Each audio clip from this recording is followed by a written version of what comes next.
is the strongest looking animal with its haunting length, long sides and back, long hanging ears, a small tail, little eyes, long white nose, and above all, elephant has a long nose.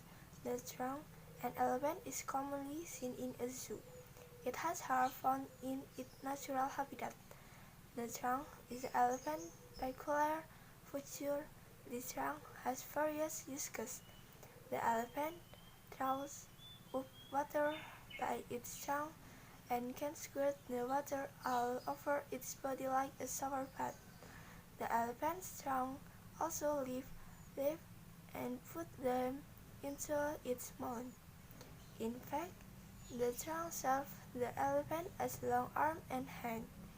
An elephant looks very clumsy and heavy, and yet an elephant can move very quickly. The elephant is a very intelligent animal. Its intelligence combined with its great strength makes an elephant a very useful servant to man. Elephants can be trained to serve in various ways, such and carry heavy loads, hunt for tigers, and even fight. An elephant is really a smart animal. Thank you.